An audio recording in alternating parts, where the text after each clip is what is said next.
crazy. No, that's dangerous. Yeah. It's dangerous, bro. I might not be able to have children after today. You never know if I move the wrong way. If I hit the wrong wiggle. Hey, man. Be safe, man. Be safe.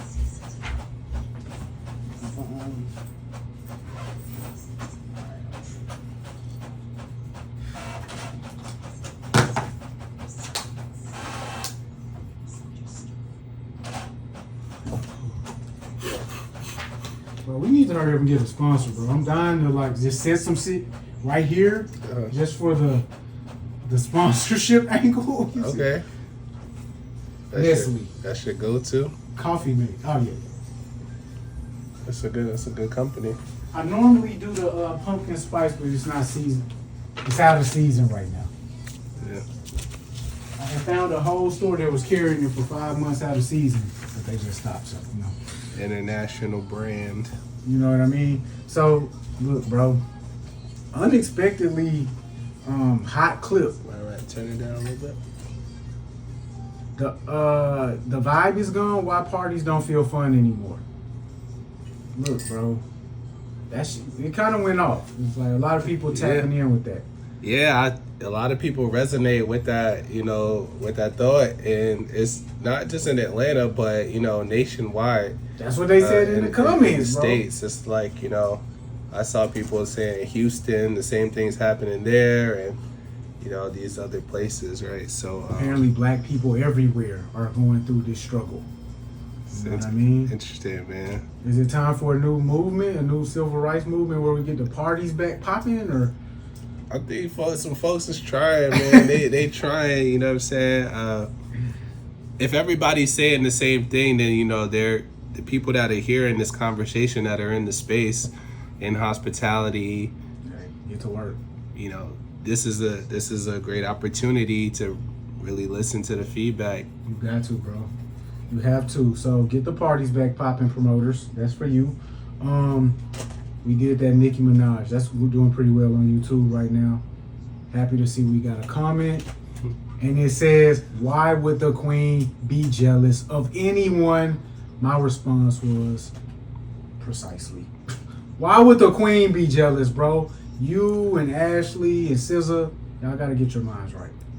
I don't think the conversation was about jealousy. The conversation was about her spazzing on people and, why she's doing this, and the perception that something may be off, with her. The drugs.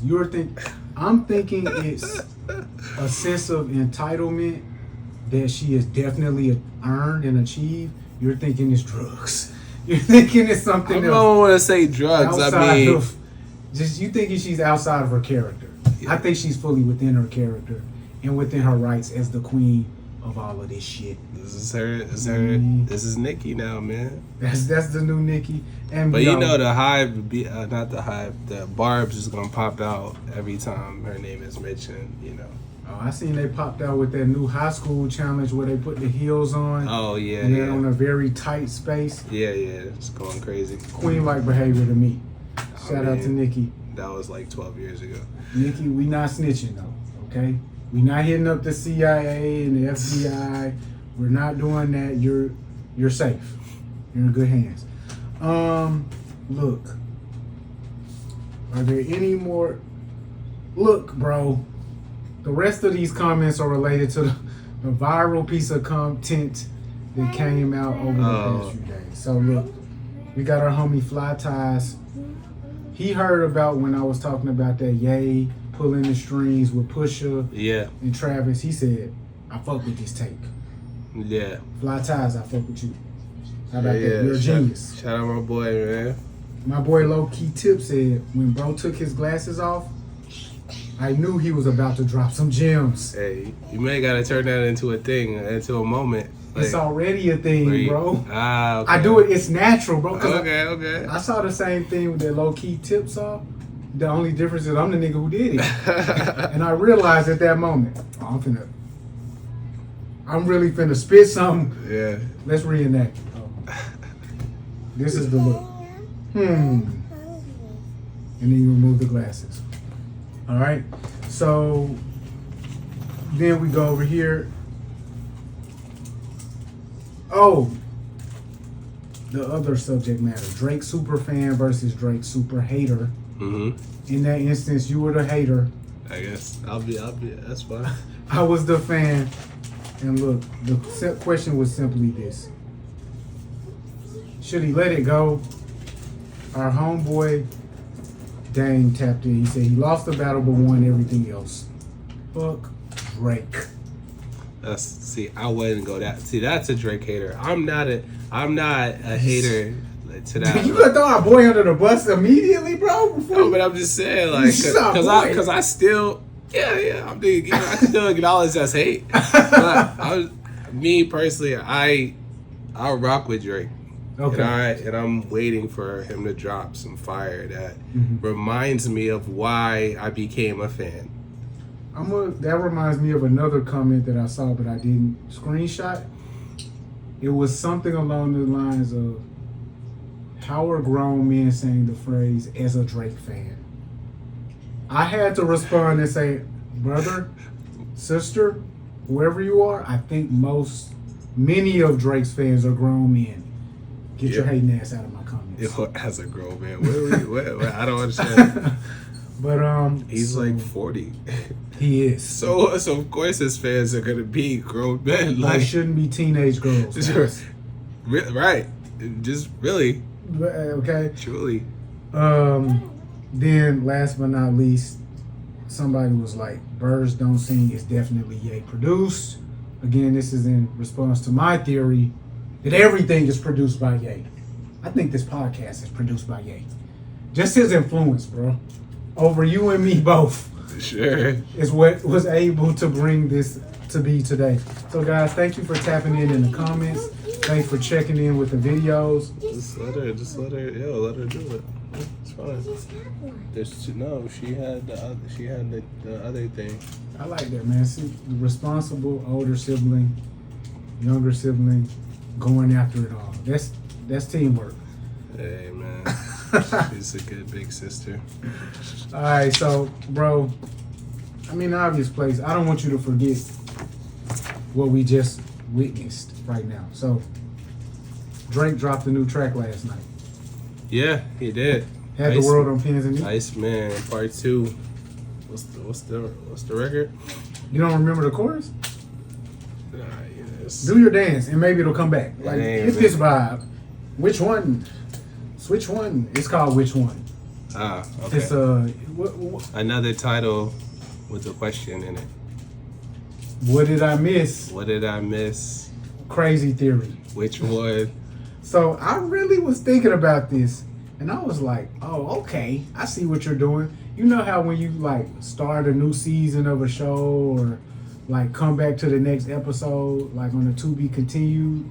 Yeah. And it shows like the last episode, like like as the recap in the last episode.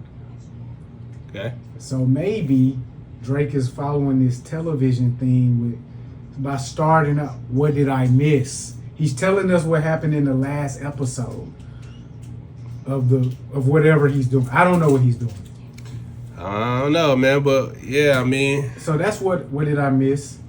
And which one is going to drop us off right at the beginning of the new episode of Information? I didn't listen to the song that deeply. I'm not going to hold you. Yeah, it's not one of them ones that you really need to. Oh yeah, you don't need to listen to it. You just put it on and it's just kind of What did Mos Def say? Target music. Target different SKUs, many different SKUs. So this is the second SKU. The first SKU was a rap SKU last week. What did I miss? Right. This is the island SKU. Yeah. You know what I mean? Females flock to this aisle at Target. They go, this is where the ladies go. I feel like if we just gonna keep up with the episodic nature of it and my theory that I just proposed, the first song, What Did I Miss? He told us about the beef with the haters. Mm-hmm. This is just the introduction to the new season or series or episode. I'm thinking that this show is about women he falls in love with. Because the new episodes, Nice, man. which one? He's obviously talking about a girl. Which one? Which girl? Yeah. Which every other thing is a model, a runway model. Every other team. Definitely, that is very Drake-esque. You know what I mean? So here was my experience. I was gonna say here was my problem. I'm changing my vocabulary so I can change my outcome. Here was my experience last night watching the live stream. Okay, I logged on at 9 o'clock, very eager. What's gonna happen? Maybe it'll be a full album. It was 9:10 before I clicked out of it. Like, yo, I don't want to just watch this weird screen, feeling like a thirsty broad. Like, I came back 5 minutes later. There are visuals on the screen now. It's a random area. It's a brick wall. We're looking at that for 4 minutes. Boom. We finally, I don't want to say zoom in, that would imply speed. This was a very slow process. We finally go into the factory. We're looking at the machinery in the factory for 7 to 8 minutes. Boom! Drake comes in. He clocks in to work. He goes away. We're looking at the factory again. I clicked off it. I said, bro, this is taking too long, bro. I'm taking too long to describe it to you, isn't it? Live. Yeah, okay. You painting a picture. So now 25 minutes in, I finally come back. I'm like, oh, there's a weird guy walking up a hallway. He's dressed like an old British man with tweed jacket and paperboy cap and monocle and perhaps a cane. Again, I didn't know who this was. This is the video for the record? Or this is like a short? This is a live. This is not short. Oh, this is long, brother. Gotcha. We got 10 minutes of blue screen, 5 minutes of brick wall, 7 minutes of machinery, 12 seconds of Drake walking into the frame and walking out. Then we got our British man. He's sitting in the darkness for like 10 minutes. And I'm not exaggerating when I say 10 minutes. So now we're at 9:30. And I'm looking at the chat, and the chat's like, he's gonna drop it at 9:34. I said, bro, I can't even wait for the next 4 minutes, bro. I gotta go watch something else. Come back to it. The song is halfway over. And we have Drake's here in the pool area. I forgot the pool area. Okay, are you with me? Yeah. He's at the pool. He's at the pool. The British man is now with him, and I hear Central C spitting the verse. Got it. Yeah, way too long. Stream, man. He on the stream. He on the streaming wave now. He is. I'm not necessarily super duper tapped into it, the streaming vibes. Cause I don't know if you remember last week I was kind of like, I want to see this play out. I'm happy for the episodes. Mm-hmm. Make them shorter, put more dialogue and drama in there, brother. I don't know. This is not it. So, I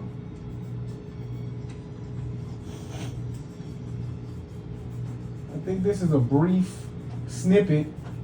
Oh, and then also, this is a follow-up. This is what I thought when I saw that Central C was on the record.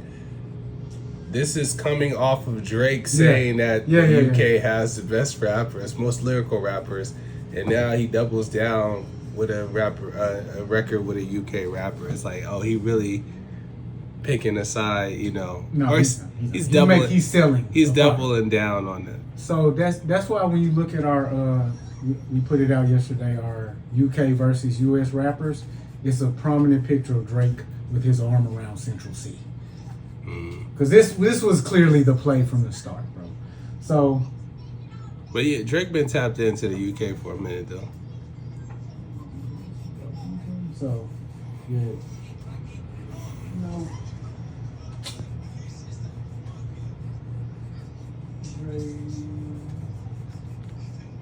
Okay, guess it's not there. I was gonna show you a little snippet of the stream. So basically it's Drake and Central C overlooking a giant pool with no water in it while the girl dances around to the song that we just heard. Okay. So basically, there was no point to the stream. That's what I'm trying to get you to see. I took too long to explain it, just like the stream. Yeah, well.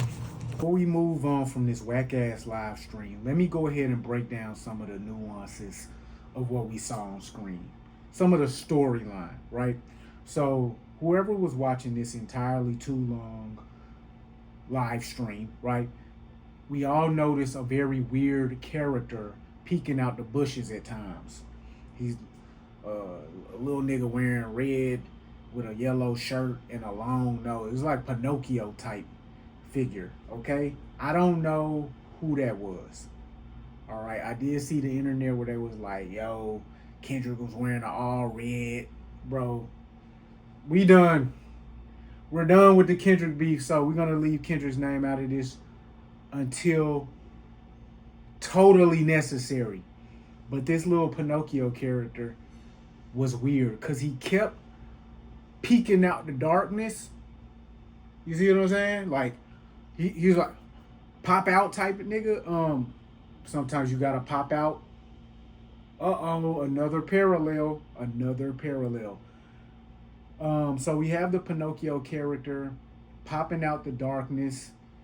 And then once Drake leaves from meeting up with Central C, I don't know what was in that bag that C gave to Drake, but that's probably important. Maybe on the next live stream, which I won't watch, we will be informed. It will be revealed what was in that bag. But when Drake left Central C and the girl at the pool that was dancing, Drake ran up the block with the bag, and we got Pinocchio hot on his tick. Hot on him, bruh. Wouldn't let him go. So, I don't know what that storyline is about. All I know is at the very end, there was this hard-ass Drake, like this hard-ass beat. No raps on it yet, but the beat was hard. And I was waiting for the verse to drop. All we got was an ad-lib. So, what's up with that? Is Drake revealing that he is the boy who lied? Or is he revealing other liars to us? Because Pinocchio, as we all know, the long nose indicates that Pinocchio's been lying. And again, Pinocchio is the story of a real boy, or I'm sorry, of a fake boy who wants to be a real boy, right? So is Drake the fake boy who wants to change himself to fit into a world that he's not accustomed to? Like some vulnerable, you know what I mean? Is he giving us some vulnerability? Or is this more of the same? These niggas lying on me. They hating on me. They don't want to see me lit. Pinocchio, reveal it to us. Check out the back of my shit. This shit hard. I ain't gonna even hold it. The back of this motherfucker super hard. Can't even lie. Can't even fake it. You know what I mean? Boom. Shout out to the boy, man. Shout out to the boy. New marketing tactics. Yeah, this ain't like when Ye do it though. I know I bring up Ye every day, but this ain't like a good one. At first I thought it might have been like, oh, this is interesting. We're gonna use new technology, to use new mediums, new means of reaching people. Bro, this one is kind of long and drawn out and pointless. You could have easily just showed us a picture of Central C. Just drop the song, bro. Like, yeah, bro. I mean, yeah. But maybe there's more to come. Maybe. So maybe. It's two visuals in a row. Two visuals in a row. So is every song gonna have a visual? Probably not. I would imagine maybe. I mean, he has enough money to do so. And I'm not gonna lie, if you're gonna stream for a whole hour for basically to show us like 5 minutes of content, there's something more going on with this. So the 250,000 people tuned in. That's what the number showed, like 258. That's a 250,000 people. A lot of people on less than a day's notice. And so we can imagine that those numbers might be of value to a corporation. If they were to see that you can influence this many people or reach this many people on this short of notice, they'll use that to figure out how much they can pay you for a marketing opportunity. And so that's what I think the whole thing is for. Just again to understand where does his reach lie at this point in this medium, in the streaming medium? Yeah, I think he still has the same capability to get people to show up anywhere that he's at. Well, I mean, I think that's proven to be true, but you know, it doesn't work for everybody though. Yeah, if you normally perform in State Farm Arena and then you go to Mercedes-Benz, are your numbers gonna be the same? Right. It might not be. Probably not. And so I guess what he's doing is he's proving to us my numbers are the same everywhere I go. Right. Tap in with me, shop with me. I'm gonna sell your products to perfection. Yeah. So, anything else? Central C. Oh, and the what did I miss? Sabotage. Okay. So, you didn't seem to care. About the record? Yeah, because look, man. No, not the record. You didn't seem to like the record. Right. Which they set you straight on that in the comments, bro. It's a fire record. But when I put this the theory in the group chat that Drake is being taken advantage of by not allowing him to become number one on radio, you were like, boo-hoo, sad story. So Drake's What Did I Miss is officially stuck at number 2 on the Billboard, all because the radio won't play a song, and the same thing happened to Michael Jackson, which is ironic, because a decade ago Drake said this. This is nothing for the radio, but it's still playing though. Cause it's that new Drizzy Drake, that's just the way it goes. But it goes much deeper because a stream on Apple Music or Spotify is less than a penny, where 1 minute of a song on the radio is almost 32 cents. Most songs are 3 minutes, so you're getting almost $1 a play. What's most obvious is the suppression Drake is getting, which caused this IG post. And they aren't even trying to hide it, because What Did I Miss was the highest selling song in every category but one. That category was radio plays, and Alex Warren's song Ordinary got 72 million airplay impressions. Drake's song got 2.1 million. Now, I don't want to take anything away from Alex because he's incredibly talented, but this is the most manufactured number one song out there just to keep Drake from beating MJ's record. Ironically, the same thing happened to Michael Jackson in 2019. After the HBO documentary came out, dropping his radio plays 32%. And following the last 5 years, his radio plays have obviously rebounded, but they aren't as high as pre-documentary. sad. Sad, bro.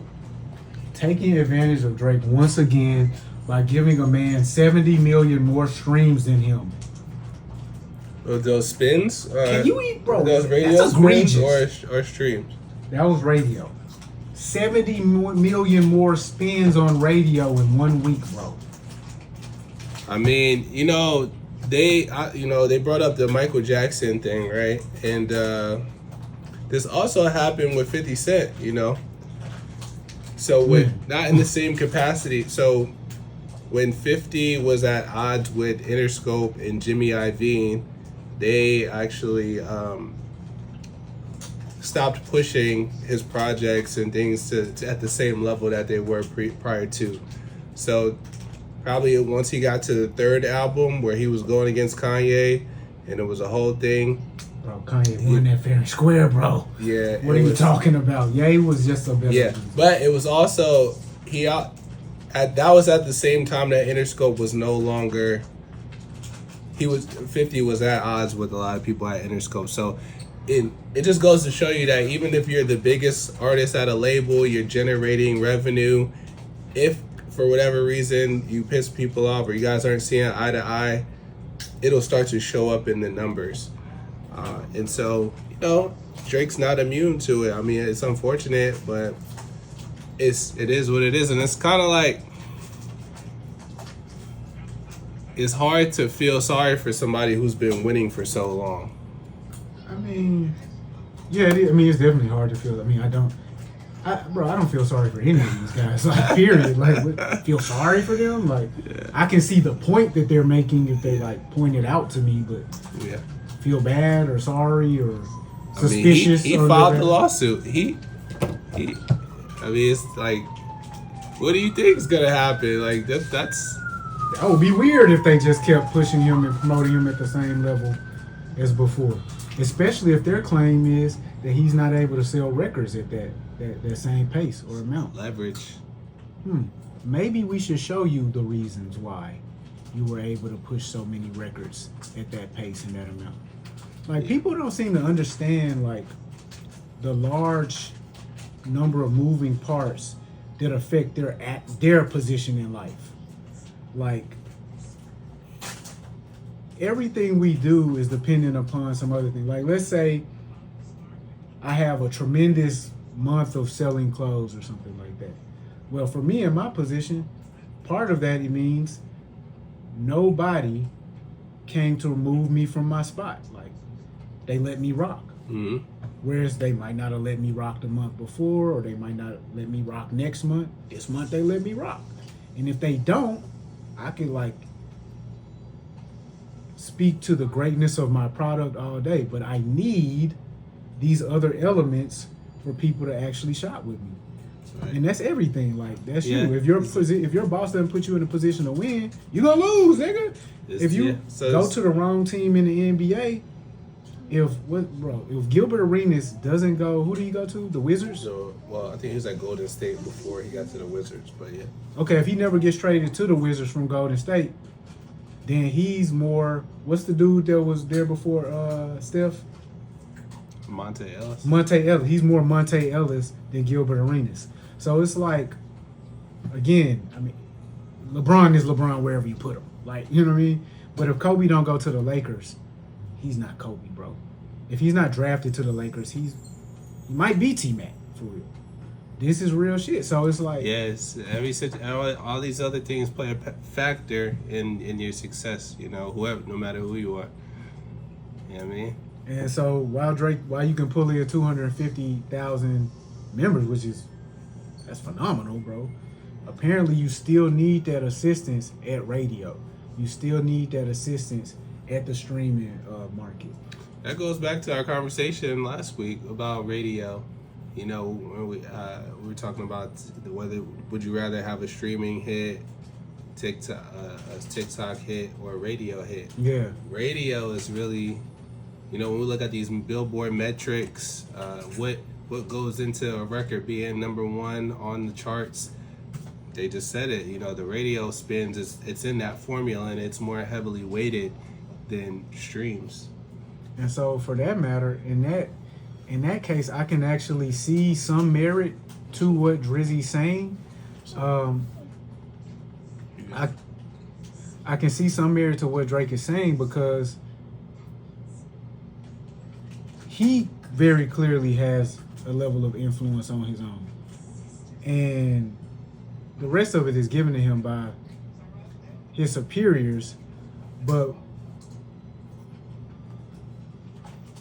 in a certain sense, his level of achievement did place the marketplace. Like, this is what we can expect from a highly achieving employee. Yeah. He's the pinnacle of that. Right. And so if he forms the top of that, it doesn't really matter what falls underneath him because he's the pinnacle. You can't get any more out of a person than this. So he's entitled to whatever that will result in. I'm not sure that I agree that a rapper needs $400 million for anything, or that any job on earth should afford you $400 million, or this, like, what he's asking for. So, that being said, this lawsuit is still moving forward. Kendrick and Drake are both, they both may have to testify. Okay, well, that you really don't be hearing about none of this. No, I didn't hear about that. You hear about that? No. So the last stage, the algorithm, man. Bruh, because the last stage of the trial, the last thing that's happened is the motion to dismiss in front of the judge. The judge actually never ruled on the motion to dismiss. At any point, the judge can rule, hey, we're recording right now. I'm determining that this matter isn't gonna move forward. So at any point, the judge can determine, hey, this isn't gonna move forward. In the meantime, he did say, go ahead and give me your discovery list, give me your witness list. So Drake's team has handed over a list of 63 people who might be witnesses. Drake's team has handed over a list of 63 people who might be witnesses. UMG has handed over a list of 9 people who might be witnesses. So this is unprecedented, man. So this is wild, man. It's taking me back to how I initially felt when this news came out about the lawsuit. This is just crazy, like you know. It's insane. I'm not at the point where I would commend Drake for what he's doing, but I've been at the point where my curiosity will be piqued. For sure, yeah. I'm interested to see what's gonna happen. I'll tune in for sure. Reveal all of the industry secrets to me. Every single one. This benefits the whole game. I remember Meek Mill said something about this a few weeks ago, and he said, "Yeah, I would love to know what's happening behind the scenes because it happened to me." Yeah. And when I was saying it, nobody cared. Now you have the biggest artists in rap saying it, and it's like, now we got to see what's really going on. And it is the sort of thing where they have to take it seriously now too. It's not just him saying it. So on that front, you know, to a certain extent, man, you know, I always say, I respect the demure guys who close their mouth and just take it like a pro. But I respect more than that people who fight for their own rights, who stand up for themselves, no matter what the perspective may be, the perception. So even though Drake is looking like a lame ass, hoe ass, you know, whatever, we're gonna get to the bottom of some of this info. Yeah, and I'm into that. A part of what he's doing beyond the optics of losing the battle and calling the police, and beyond that, what he's doing is kind of revolutionary. And see, that's I feel you. I just like, don't want to say that. Yeah. Well, we gotta give him a little. You know what I mean? It is real. Revolutionary. You know what I mean? No one has ever done this for good reason. I'm not gonna lie. It's not wise for someone to do this. But also, when Prince wore assless chaps, that too was revolutionary. So I just don't want to just associate revolutionary with just justice seeking, unprecedented, freedom providing. There's some revolutions that we didn't want, but I guess I'm just firmly in the middle here because I am very curious. At the same time, I think you played it like a hoe, bro. So we'll wait and see. In the meantime, we will wait and see. We'll have to realize, like, we may be seeing Kendrick on the stand soon. We may be seeing Drake on the stand. That's wild. Yeah, because in a legal battle, you have to provide your witness list, and UMG has again only provided 9 names. 2 of them are Drake and Kendrick Lamar. This is hip hop, ladies and gentlemen. Hey, so UMG 2025. This is hip hop. We got rappers in court, man. Why did you look? This is what I would say to Kendrick Lamar. Where I own his legal team and I put him on the stand. Break it down to us. Why did you diss this lame ass nigga? Just go. Just tell us. And I wouldn't even ask any more questions. But if that happens, bro, that's OJ trial. Oh yeah.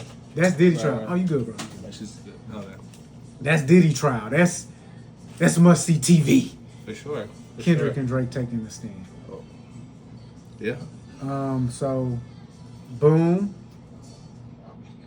Drake, Kendrick. We got the Drake Kendrick out the way. Now, did you check out the hot new music this week? Yeah. Okay, list the hot new music you heard? The hot new music I heard. Yeah. Well, hot as in recent or hot as in like. Yeah, whatever it was fire. It was fire. Hot recent. Nah, I mean I listened to the Tyler. Okay. So we got Tyler. Let's write him down. Who else you check out?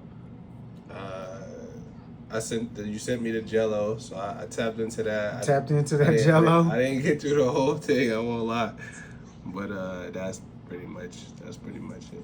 Okay. All right. So we could just do the shortest topic first. I just played you that new Freddie.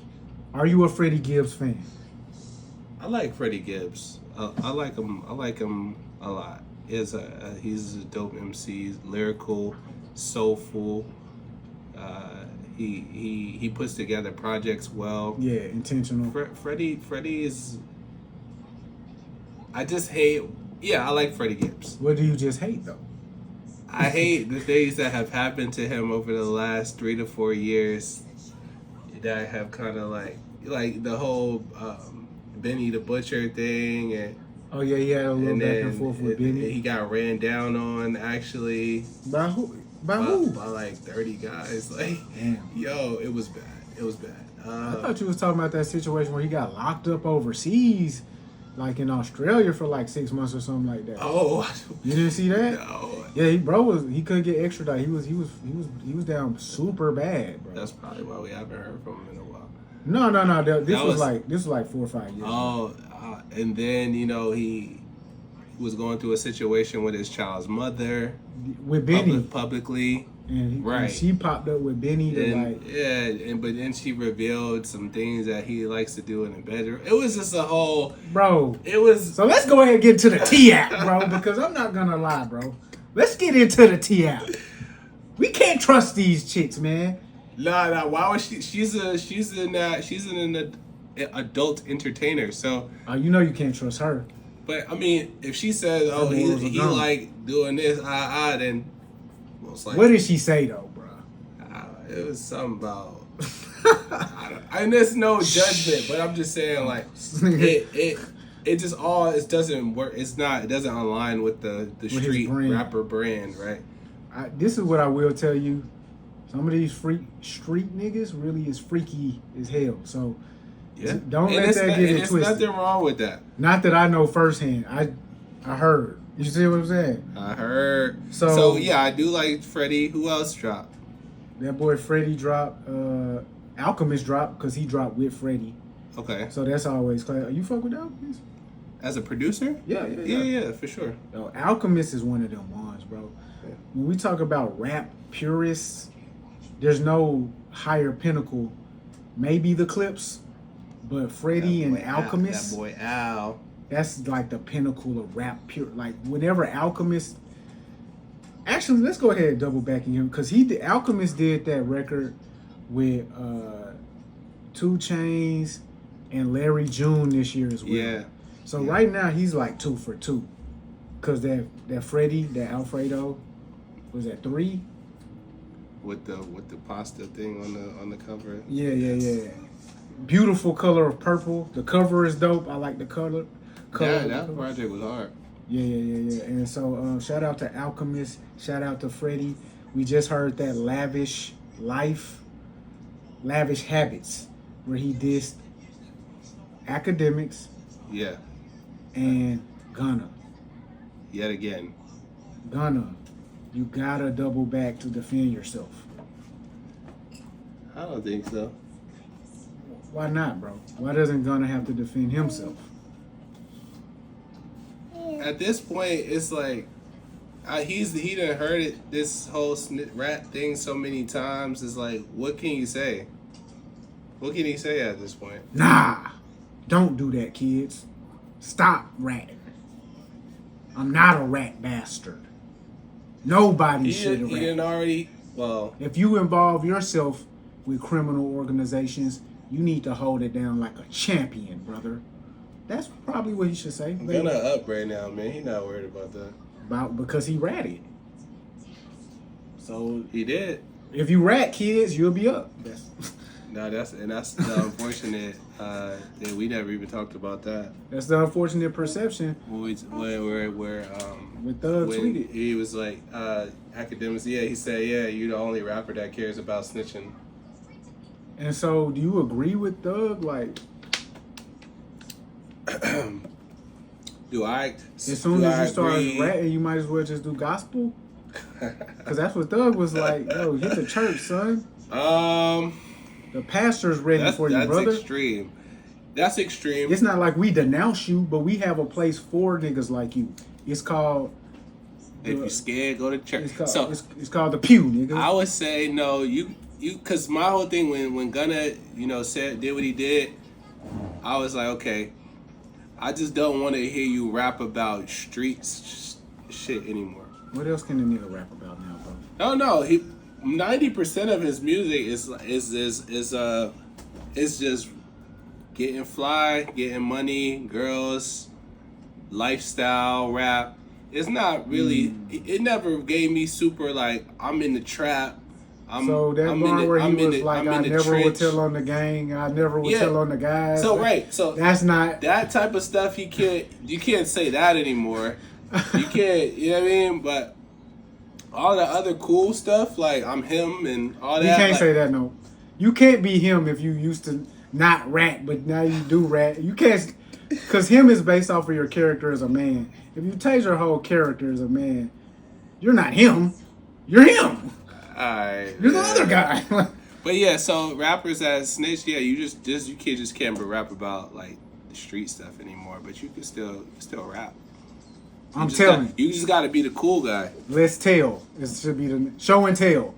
Is that the... I mean, hey. Stop it, bro. How could you support this? If a nigga told on you, would you support his rap career? Told on me personally? No. Yeah, no. for some crimes y'all did together, like, oh, No. I'm a criminal. That's direct impact. Though. But how can you support Gunna? You know he told him though. Yeah, cause I'm a civilian.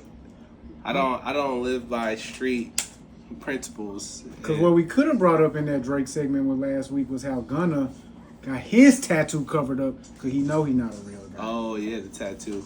Well, I mean, at this point, he probably just know it's really over with. Like I think. Yeah, because he thought like it was like, oh man, we gonna, cause he was screaming free Spider, free Thug. He was at the shows in the whatever. No, stop that, nigga. You got Thug locked up, bro. And don't well, try he to didn't get Thug locked up. Let's not. Come on. Yeah, but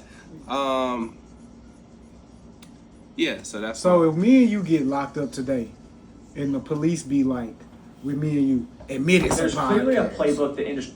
Admit right now it's a podcast, and we'll let you go. Would you tell, bro? Well, that's not exactly what happened. Admit it, bro. They came to you with a McDonald's bag and a cigarette, and they said, admit it right now it's a podcast. You've been locked up for 4 months. All we need from you, bro, is to just for you to admit it's a podcast. Just admit it, bro. Yeah, so that's me. No, I'm not gonna do that. Your children are crying to you on the phone at night, like, Dad, come home. Admit it's a podcast, Dad. Just admit it's a podcast, Dad. Your children are crying this to you. What do you do? Hey, yo, we just gotta hold it down, man. Eventually, we all gonna get out. Nobody say nothing. Facts. I'm not saying a word, brother. Right. But they will be able to log on to the Heaven on Earth Society podcast website and see clearly it's a podcast because it says it right there. Log in, tune into the Heaven on Earth Society podcast. So, boom, Freddie dropped that album. He dissed Gunna and Academics, who we recently determined is the #1 hip-hop journalist. You know what I mean? Media. That's personality. That's the comments I forgot to go get, bro. They are not going with that. They said he's not. He's not #1. He's not even a journalist. They agree with you. Right. So, tap in with Freddie. Check out. I mean, if you say he's #1 hip hop media, I could respect that. Freddie's not going for that, so I'm not gonna say nothing right now. We just move on to this Gelo. You said you checked out that Gelo. Yeah, a few songs. Yeah. Bro, who are you more mad at? Def Jam for signing Gelo, or Apple Music for allowing that to play on your headphones? That's my only question. I mean, when Def Jam signed him, we talked about it on the pod. You know, while salute to him for transitioning from playing basketball and finding a new way to be relevant and make money. League of my own. However, them signing him alone, it makes it so that the average person that really loves this and really has dedicated their lives to it, I can see how it would be disheartening for them. Now, the music, it is what it is. I mean, I can't really I don't have words for it because it's Tweaker, it's Tweaker Part 2, it's Tweaker Part 4, Part 6. Yeah. It's the same thing over and over again. And it doesn't even sound good, It Yeah, he can't. He Gelo. Hey, I'm gonna look into the camera. Stop rapping. You can probably. It's still time for you to get back in the league. Bro, I don't even want to be that guy to tell somebody to take somebody's dream from them like that. But I'm gonna just assume your dream is basketball, bro. Get back to the hoop dreams. Yo, you can still play, dog. It's awesome. And I wanna make it very clear, Gelo. When I say that, it's not because the music is so trash as to be unlistenable. What it is at this point, all rap music is pretty much listenable. It's that easy to make. It's just very clear you have no perspective, no point of view. You are not offering really anything to the rap game besides, like, I don't know if these were like Zaytoven type beats on YouTube that you just kept typing that in on YouTube and you got 10 of them. Nah, he did Young Boy, whoever making Young Boy beats, that's the sound that I believe he went for. Young Boy producer, whoever you are, sue this nigga for defamation right now. Because your shit can't be that mediocre. There's no way. That shit, but I know exactly what you mean because it's like the same type of sound over and over and over again that Young Boy uses. Like, I mean, Young Boy got a few different sounds, but that's one of them. Okay, Young Boy, separate yourself. But he sounds way better. Because you remember... Separate yourself. Did you hear because that Young Boy dropped today. Massa. The whole project? Mm-hmm. I might check that out. You had a question. Did you hear the... Oh, Tweaker. So... There was somebody did an AI version of Tweakers with Lil Boosie and NBA YoungBoy on it, and it sounded pretty fire. And so that was like when it first came out. But another win for Gelo. Gelo, keep racking them up. And then he just ended up putting Lil Wayne on the remix. But yeah. So what you think about it? Oh, you just. That's it. I agree with you, bro. That's it. I agree that Sorry, he should probably Gelo. get in with LaMelo and Lonzo and really just work on his game, basketball game, and don't worry about the music. So don't worry. He had an opportunity here with this album to really show the world, like, He did, bro. You know what I'm saying? Because if it was fire, it'd have been like, oh, like. Gelo harder than that, like, but like maybe he should have got a ghostwriter. Maybe he should have taken a little more time. But here's what it is. Here's the position that Gelo was in. At this point, at first, what I thought was, you remember this from earlier this year, I was like, this was a plan. This was a rollout. Yeah. I now see it wasn't. This was a lucky moment. And then he had to follow up. He had to follow up, and he had no clue how to do that. From the performances, guys, it doesn't bring me a lot of pleasure to do this. I'm finna shit on this nigga. From the performances that he did, like the one at the ESPYs, was he did quality. He did the ESPYs too? I want to use different terms that people don't use all the time. It was poor quality, bro. Okay. The performance at the All-Star game, it was low effort. Dang. It was low effort. I mean, every time I've seen him perform, it's been low effort. And that's the thing, bro. You gotta really showcase a little bit of passion for the music. Right. Or just for the opportunity, at least, like a little bit of what looks like gratitude to everybody else. Right. Because you look like somebody put you on and you really didn't even want to be on. Yeah. So I watched that interview with Neon on the Breakfast Club. And it revealed some insights as to how that actually worked out in the first place, where it did go viral. The Clippers make everything out of context. I actually talked to Gelo like a week ago. You know, me and him, you know, he's a very cool guy.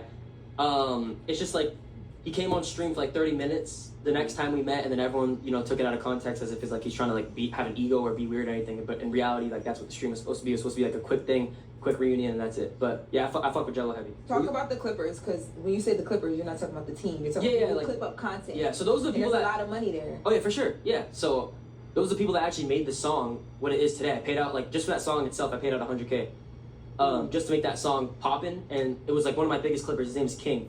He posted it and he made it go everywhere, and then that went from that to Gelo performing in the playoffs and all this stuff. So yeah, it was $100,000 behind that record, unbeknownst to them. I don't even think Gelo knew that. I think that he really hit a moment of look. But behind this, what we really started to see is organic is going to take on a new meaning. Or it already has. Organic isn't like I let my homie hear it, he let his homie hear it, he let his homie hear it. Organic is we were all on the internet at the same time, and that's when the clip dropped. And so the industry has to figure out how to balance those sorts of moments with real talent. Yeah.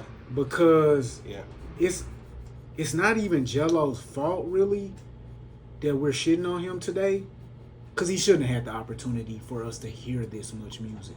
I'm gonna just be honest, bro. That's real. It really, when I heard it, I really thought to myself, damn, this is really hearing the homie from up the block album. This is the homie from they figured out something that somebody somewhere likes, and they did that over and over and over again, and not even at the highest level. Just kind of, I'm gonna just keep doing it. So Gelo, figure something out, bro. Third time's the charm. We did basketball, rap, fashion. Third time's the charm, bro. Reality TV. That might be the vibe for you, bro. I mean, they did it before. They had their own show on Facebook. So. He might be the king of reality TV on some Ray J. I don't know though. Well, let's move off that. So we got Freddie, then we got Gelo. Unbeknownst to me, our boy Joyner dropped. It's gonna be a music-centric situation. 2 delicious wake-up wraps. The Dunkin' $5 meal deal.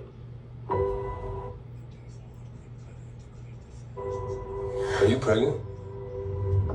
You're gonna be the best mom in the world. This is the second disc to Skepta.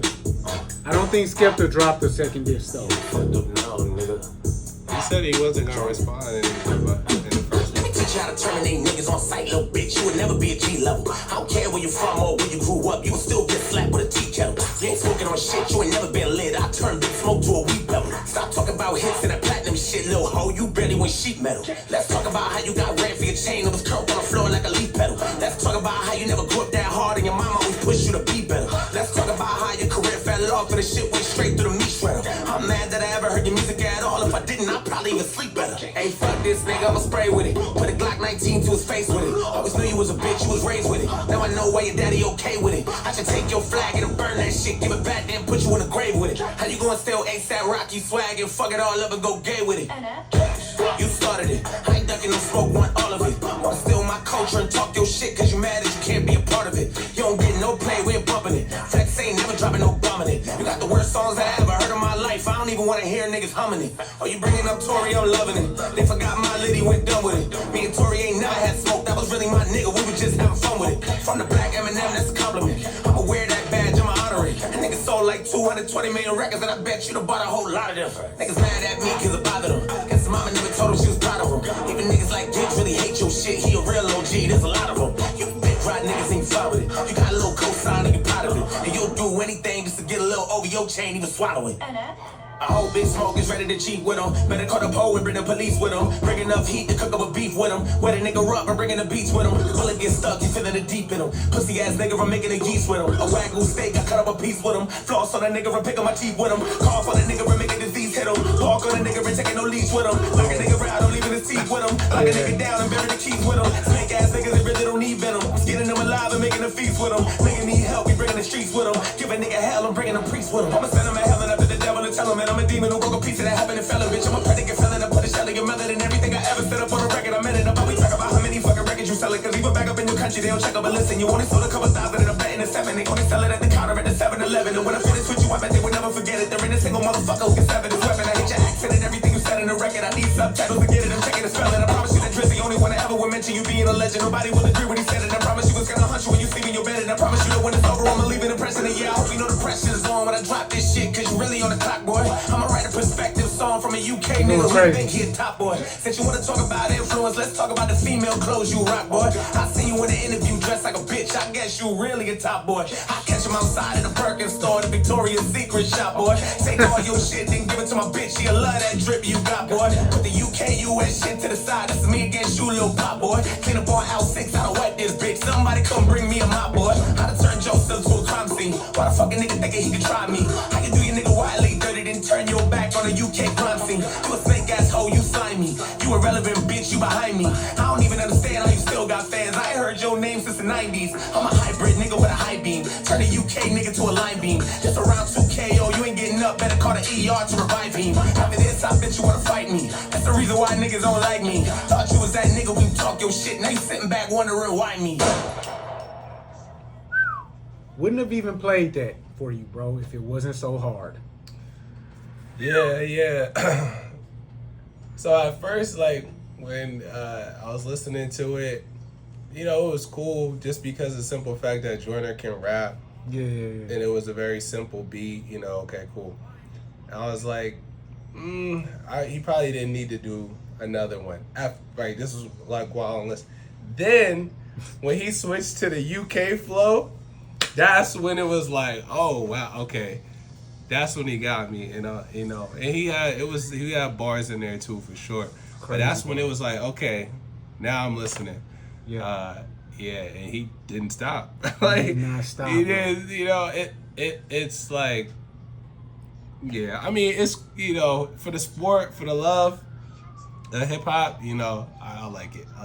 I like that. I really mess with that. Yeah, you repping the USA right now. You already know what it is, baby. You're in your patriotic bag today. So, I fuck with it, bro. That was a great diss track. I don't remember all of the bars because it was so many of them. Yeah. Top boy, he called him Hey. He called him a top boy like twice. Yeah, he called him a few things. Like, you know, he said his parents don't love him. You know, he said he's swallowing Drake. The OVO chain. Whoa, bro. You know, he did a lot on that track. So this is what I wanted to go ahead and do for Joyner. I want to go ahead and crown him. Though we're America, we don't have a king here. Skepta, go run and get the crown from the queen or whatever, whoever's running that bitch around there. And bring it over to Joyner Lucas, because he won. Don't drop another diss song. You lost. It's official. There's nothing you could do about it now. And the reason why Joyner did this, because he dropped the album last week. Okay. Had no clue. Okay. So he dropped the album last week. We went over the diss song, didn't talk about the album. Right. Didn't know about the album. That's crazy. So I just wanted to double back and take this opportunity to say, hey, everybody, ADHD2 by Joyner Lucas is in stores now. Tap in. You know, he's the reigning champ of the intercontinental weight class of rap battles. I guess that's what his championship belt would be called, because it was overseas. Yeah. So, Skepta, Drake, somebody else, Drake. I want to hear from you. I want to see what you think now about U.S. versus. Yeah, musically, Skepta should just not even. You know what I'm saying? He should have mentioned it. This is just, you gotta just. But you know, to Joyner is a guy.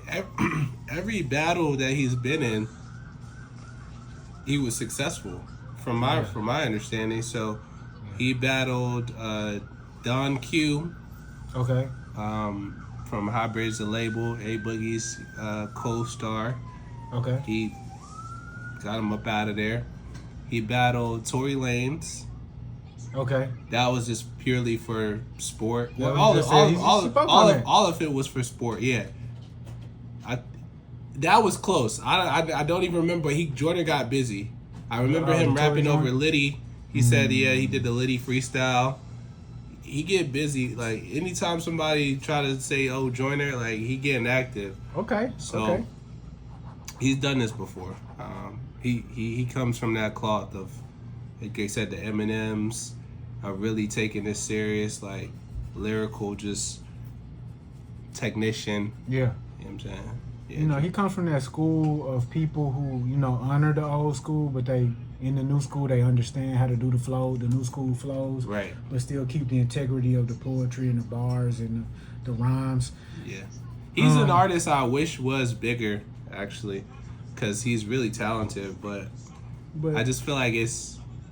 And now it might not matter as much. I mean, because there's so many ways to make money in this game. You don't have to be the biggest artist in the world. And he's one of those businessman artists, too. He owns what he does, and so he can monetize it pretty quickly.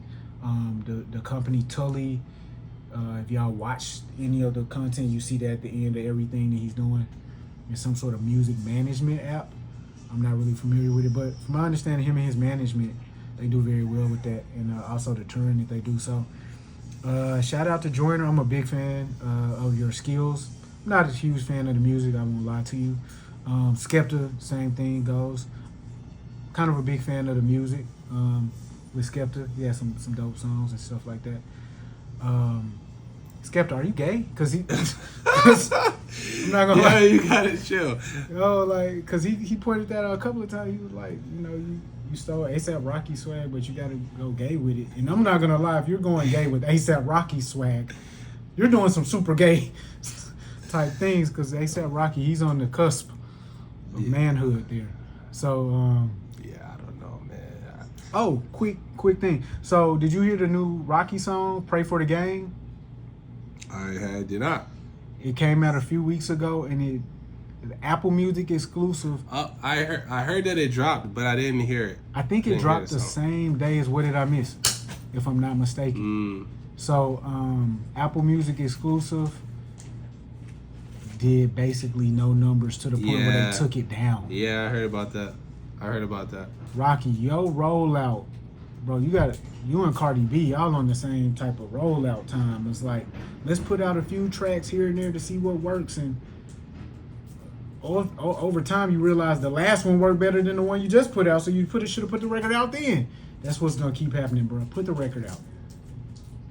What Drake said, should have modeled because it's mid again.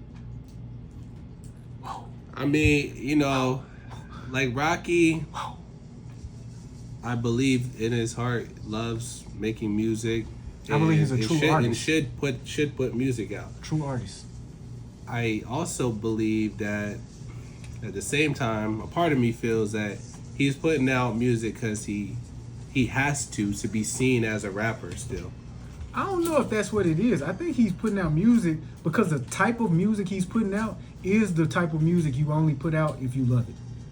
So he's not putting out hit singles. He's not trying to win anybody's. You don't think it's any pressure of like, oh, rap? Does he still rap? Or oh, you're just a model? Or oh, you were Rihanna? Or oh, you haven't been hot musically? Like, I think there's a part of that is a little pressure where I gotta show dudes that I still could make fire music.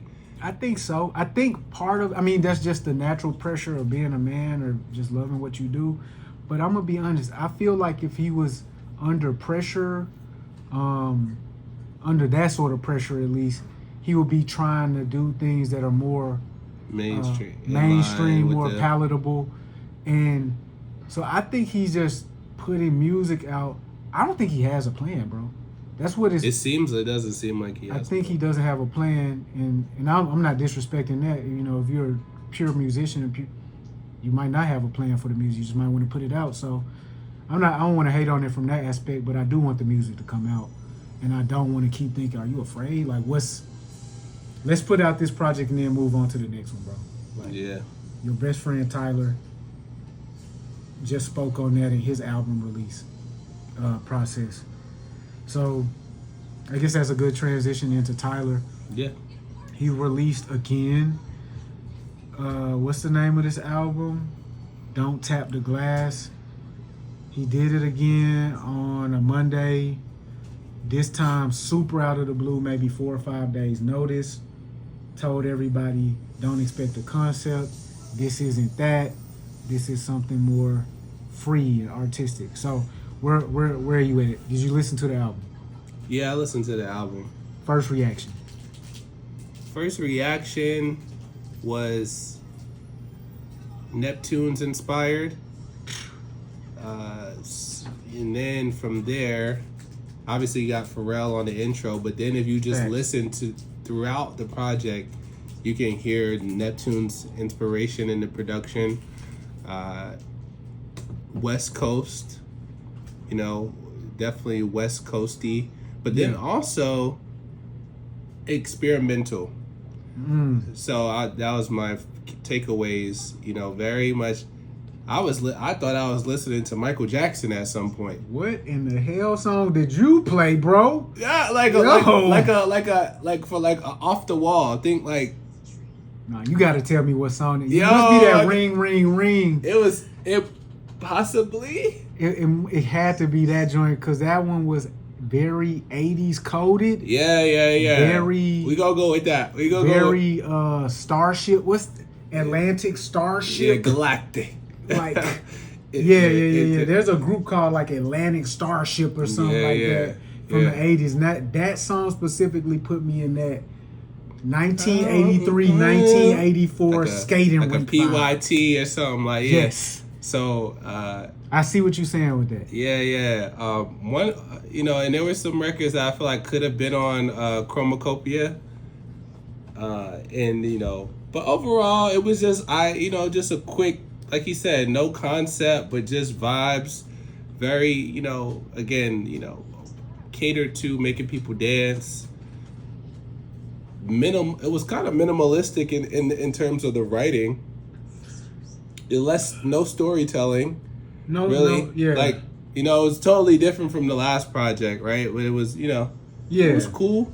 And so that was the ultimate point. So what Tyler said was that there was a 3-year window between Chromacopia and I think Call Me If You Get Lost.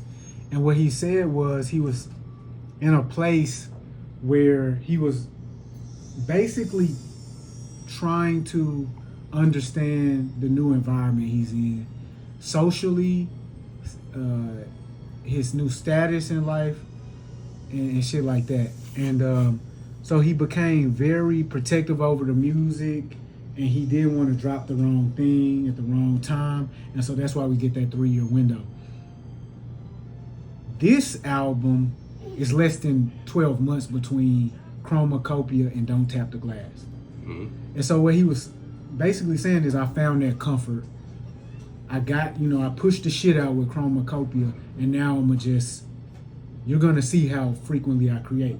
Yeah. That's what a lot of people don't understand is your favorite artist might have 300 songs between the time that they drop and the time that you next see them. So I think Tyler's about to start dropping more frequently. I like that though, you know, because it's important. You know, he's an artist that champions or encourages artists to drop music. He's talked openly about the snippets and why he doesn't like when artists put out snippets to see if they should drop a song. Yeah. He's like, drop the song. Like, if you like it, drop the song. Drop the song. You know, and so artist, you're an artist, like you know, you've probably been in your head about certain things and like every single time. And it's, you know, I like that someone of his stature is just taking a stance of, nah, bro, we're just gonna put out music. It doesn't matter. Niggas gotta realize before they leave their house, they change their clothes 5 times. Is this the right outfit? But look, if you had to wear that outfit forever, you would change it 10 times before you leave the house. And that's what dropping a song or any artistic piece is like. Like, I gotta change this one last piece for people to see it the right way. And so, yeah, bro, just wear that shit out, bro. Just wear it outside. You get to change tomorrow. And I think we are approaching that sort of generation where the kids are not necessarily holding everything you do against you and judging you for every misstep that you make. they're allowing a misstep to be a misstep, and they're allowing themselves to connect to the step right after the misstep. Oh, I didn't like that song, but I do like this one. I'm gonna put this one on the playlist. That doesn't affect my perception of that artist. Or the numbers. I don't want it to do 50,000 or 70,000. That's that gets in a lot of people's heads, man. You know, that number shit ain't it's never gonna going be nowhere. seen this way, and but you really do need those numbers again. So they just took down the ASAP Rocky song, and I think it had done like 240,000 streams or something like that. That's a large number, but it's just not large enough to impress upon everybody else. This is good. A lot of people like this. right. And so Right. the further we go into this numbers territory, the more beholden to the numbers we're going to be. And so, damn. So we'll talk more about the numbers in a minute, but yeah, for me, this Tyler album, trash. Throw it in the damn garbage can, bro. I'm gonna be for real. I just was talking all of that, giving bro his credit. Dang. Boop. Pop it in there, brother. I mean, who is this shit it's for? 29 minutes. I mean, so like you can't even really take it serious. Like, Nah, I'm gonna take the art serious, bro. So like, who is this for, bro? Who did the? it's personal. It's a passion project. I feel that, and I'm cool with artists dropping passion projects, but just do that Andre 3000 thing where you let us know you're not gonna like this one, gang. This isn't the one you were waiting on, because quite frankly, bro, I can't imagine that a person like you like anything you heard off of this album, bro. Me? I can't imagine that. There was a couple. Name one of the songs that you like. The Ring Ring joint. You didn't even know the name of it before I only listened to it one time. because you didn't fuck with it like that. No, because it's just I didn't have time. I like literally just listened to the album. Okay. But nah, there was another song that was where he was singing on that joint, and it Sucker Free. possibly it reminded me of Darling. It had that same vibe or tone as Darling I, you know, and I was like, oh, this could have been on the last album. So it was a couple joints. You know what, Darling, I could have done without this album. I'm gonna be for real, guys. When you are doing your pet project, your passion project, nigga, drop it in increments or something like that. Explain it to us along the way, cause. Hey man, sometimes man people over explaining the music, man. Just put it out. Bro, like this one, I totally got where you were coming from when you said Neptunes. Yeah. This is very, I'm gonna take it a step further. This is very NERD. The melody lines that he was putting on top of songs and stuff like that, they were very NERD. The production, he had to have been sitting with Pharrell. This had to be in between, when it was like in Louis, when clips. it was in Paris. Yeah. That's with why he was there to hear the clips, because he was yeah. sitting with Pharrell. Because this is a very NERD. Another thing that you said, this is very LA. This is very Kendrick Lamar. It is very, oh, I heard that. What was that song that he freestyled over for that song, That Guy? With Dodie Six. It wasn't Hey I no. Hey Now. Yeah. These beats are very Hey Now Yeah. coded. Like, it's real. I'm gonna put some funky synths in there. I'm gonna also go back to the mid 80s and get some of those sounds that I've been trying to curate. Drums. That is one thing that Tyler, his mother must have been really in the house playing that mid 80s skate party music while this nigga, that mid 80s to early 90s. Because Yeah. Tyler always tries to go back, and he does a really, really good job of recreating that sound in a modern context. Yeah. That's what I will give him credit for. It's not like the music is bad. The songs are bad, bro. It's the songs that are bad. They're not really songs. Like They not songs. they're not bro. really songs. Yeah. And he doesn't really do songs for real, but he always will include a Darling I or some of the earlier shit with Frank Ocean, he will include those departures on his album so people have something to really connect to. This time, stop playing with me. Like, it's just like, okay, like, I appreciate the artistic integrity. I appreciate the experimentation. I appreciate you bringing elements from all of your areas of creativity. Just drop it.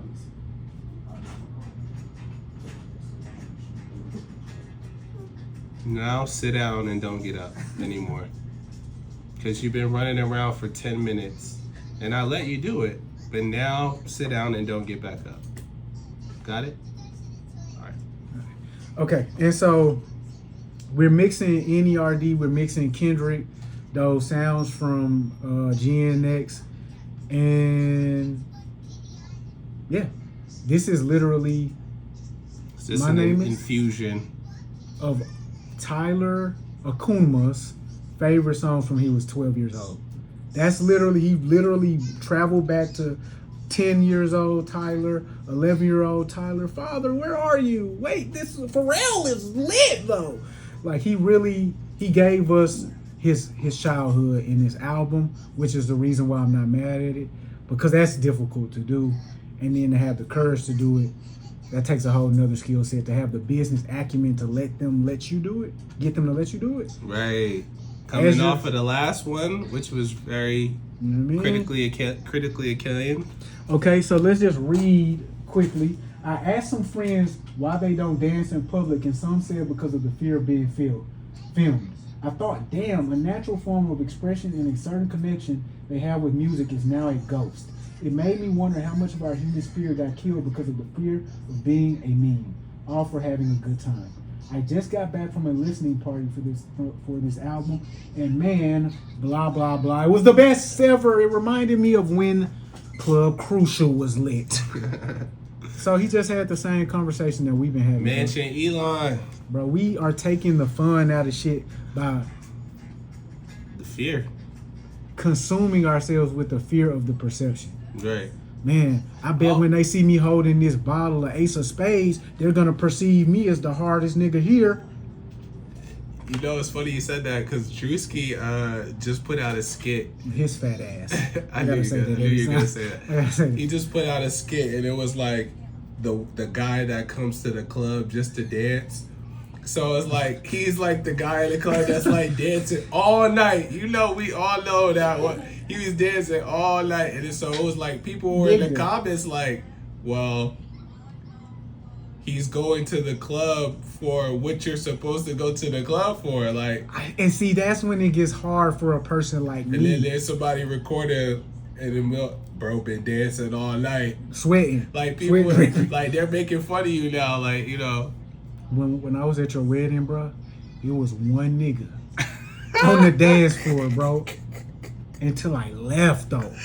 I looked at that nigga right before I left, like, damn, he's still out there, all by himself. Yo, who was that nigga, bro? I don't remember. Congratulations to that nigga. He's free of perception. Right. Yo. So, yeah, but also I am the guy that I will look at the guys at the club that's dancing and be like, yo, look at this lame ass nigga. See, and truly feel the lameness pouring out of I'm the opposite. I'll be honest. Like, I look at people, I admire that. I kind of wish I was like that. But because I'm like, you know, I'll turn up with my friends, but you're never gonna see me just dancing by my, like, you know what I mean? Like, nigga, I don't dance in here by myself. If I saw my own self dancing, I would perceive me incorrectly and stop. What the fuck?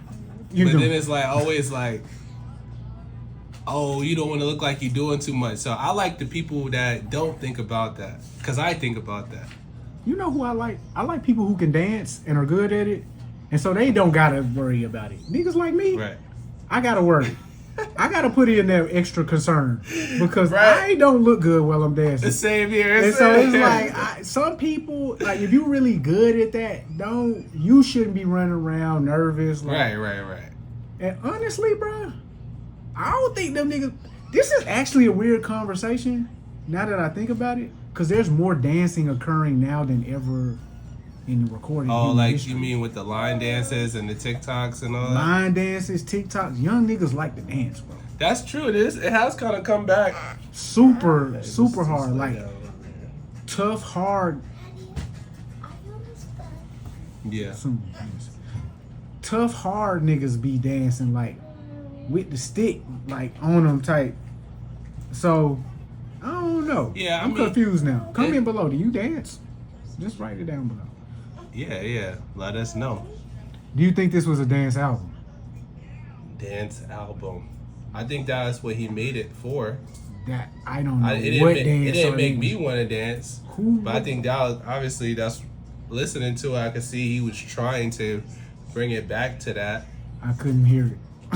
I was looking for some sort of Sierra type moment to pop out. Ladies and gentlemen. But that's probably just because I don't understand dancing, guys. So now, bruh, the very last thing with this Tyler situation. Let me pull up this video real quick. So, since the beef happened, over time, you know, everybody seemed to weigh in on the beef in their own little way. You know, you go to an interview, the interviewer asks you the question, and this is everybody in the rap game. Since the beef started, Tyler, the Creator, has been slowly letting us know his affiliation, right? First things first, you feel me? He went ahead and didn't say nothing about nothing, right? Then my boy showed up at the pop out as a featured guest. Boom. Then GNX dropped in November. Tyler spit a freestyle on that. Hey Now, Say Now. The day after Christmas, I think it was. A very special gift, right? Now, we're finally getting some more solid, concrete information or evidence from the boy. You know, Tyler's a very covert actor. You see? So, the latest video, Stop Playing With Me, we got Tyler with some very special guests. Let's check that. Society podcast. If we didn't point out every single subtle diss, right? This wouldn't even be the Heaven on Earth Society podcast if we didn't point out every single thing that's going on with Drizzy Drake, especially the shit we can hate on. All right? So look, I just saw Maverick. I just saw Braun. I just saw Pusha T and Malice. At least 2 out of those 4 people are beefing with Drizzy.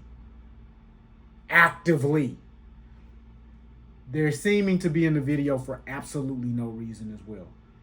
Should we take that to mean that Tyler has picked a side, even though he clearly has? It's the side of LA. It's the side of Kendrick Lamar. It's the side of everything righteous. Tyler, you're a smart guy. It's leading me to wonder, did you set Drake up all of those years ago to get booed on stage at Camp Flogna? Was that a setup?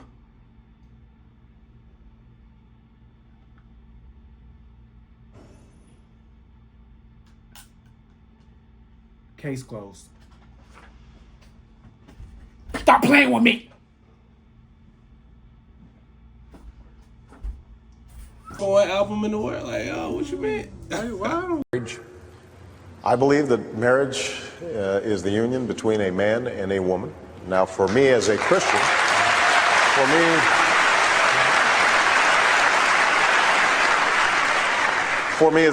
it's also a sacred union. You know, God's in the mix.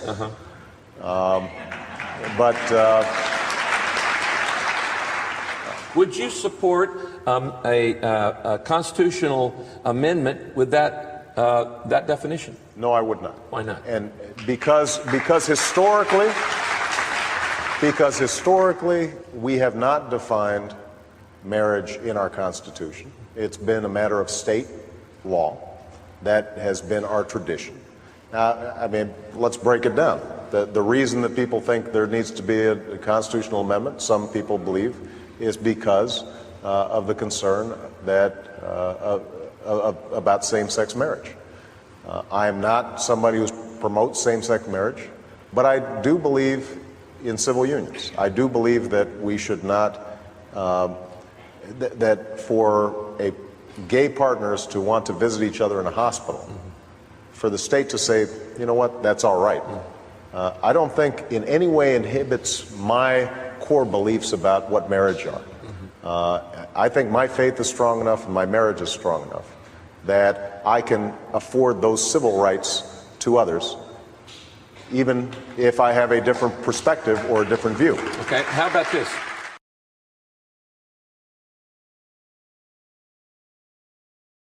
Charlamagne, are we live? Are we live? Are we live? DJ Envy, are we live? Are we live? Can the people hear my voice? Cause I'm at the Breakfast Club and I'm addressing all the lies.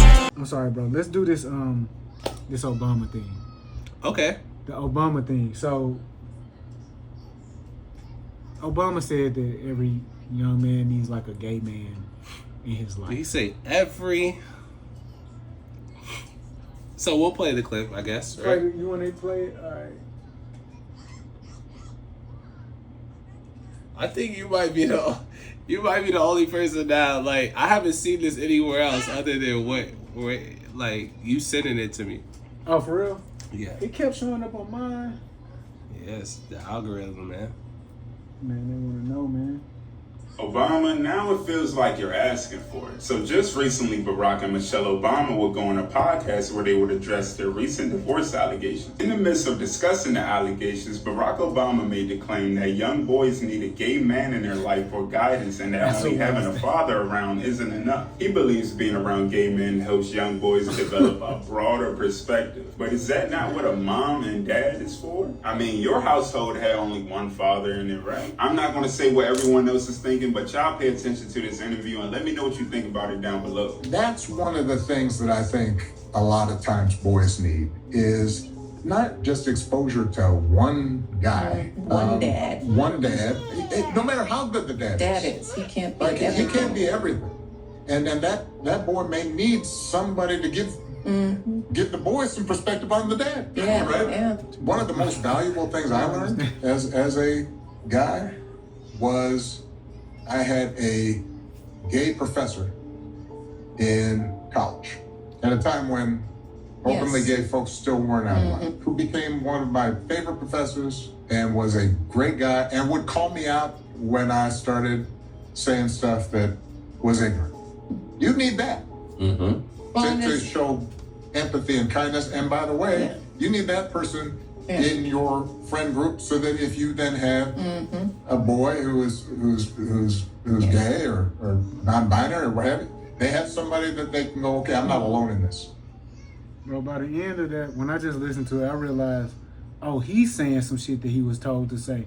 By the end of it, he didn't even know what to say. Like, if you got a gay boy. Like, it's just trying to make the song, a pronoun. You gotta say things the right way these days.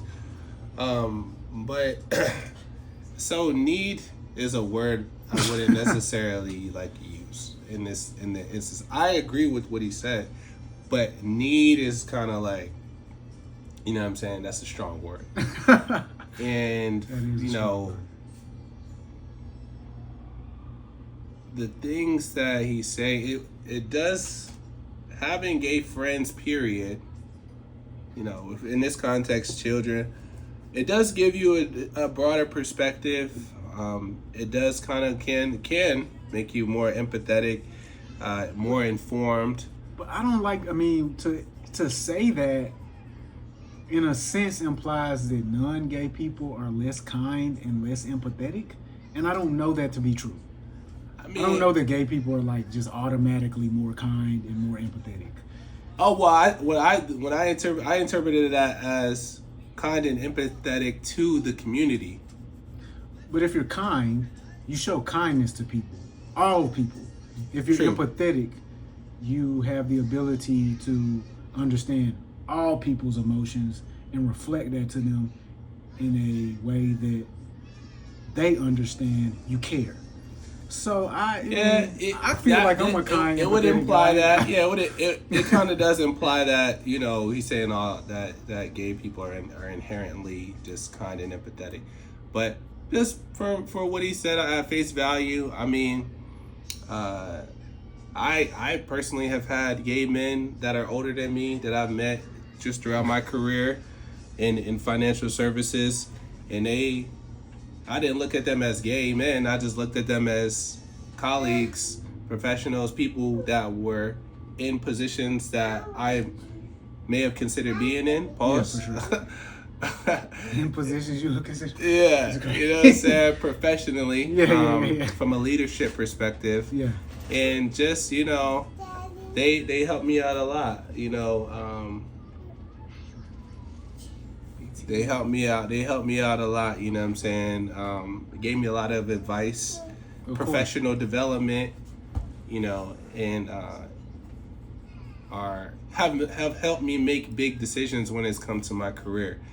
And I have another gay friend that from his name's Stefan. If he's watching, that's my man. Shout out Stefan. But we go way back to college, you know what I'm saying? And so it does lend, you know, I was able to get insight to things that I wasn't privy to, therefore be more understanding. I always was like a kind and I was always like a fair person anyway. You become more kind and empathetic once you met your gay friend. I would say probably so, a little bit, or at least more well informed. Definitely more informed. So like at the end where he's like, yeah, so if I had a gay son, well, number one, I probably already would have been, you know, accepting, but even more so accepting, you know what I'm saying, just based on, you know, my friend group and then like he said, my life experience, and then again, I actually know somebody personally that I respect and care about, that I feel comfortable you having a conversation with them versus some teacher or stranger or some other person. Right? I feel that. So I'll speak to my experience. My experience is I actually have, when I put this in the group chat and you responded the way you respond, I had to really think about it, and I was able to calculate 0 gay role models throughout my life. That doesn't mean that I haven't known people in a position of authority who are homosexual or whatever. That just means, like, when I really review it, have I ever had somebody or chosen to put somebody in a leadership role in my own life, and that person is a gay person? And the answer is no. And I do want to make it clear, I don't have any issue with I don't even know how to phrase this because it's such a random thought, but I've never had any issue with gay role models, I guess, for myself or anyone else. I like Elton John, he's good at music. But I actually have never had that. What I want to go ahead and do now in response to what he said is, because I don't really agree with him, I want to go ahead and like pull us all away from identity politics, because the idea that you're going to learn empathy from a gay person, or if you're a white person, you're only going to learn empathy from a black person, these are poor thought processes. If you're in an all-white community with no black people around, you could be raised in such a way that when you step outside of that community, you can have empathy for other people who are unlike the people inside of that community. Like, you can understand their plight, you can hear them out and reflect the causes that they feel are important. You can do these things. Yeah, so but I think it's less likely to occur. Is it though? Because I've found myself in all sorts of positions, all sorts of experiences and circumstances that I wasn't prepared for directly, but I'm able to take information from other experiences and apply to that so that I know how to appropriately maneuver through that experience. And that includes being kind and empathetic to other people. That's actually my whole job when I walk outside, is to be kind and like everybody since kindergarten has had to be kind and empathetic towards others. Yeah. And so, do you need like a gay person, whether you're a girl or a boy, for that process? You don't. Need. That's why I like need was a strong word to use, and it can help.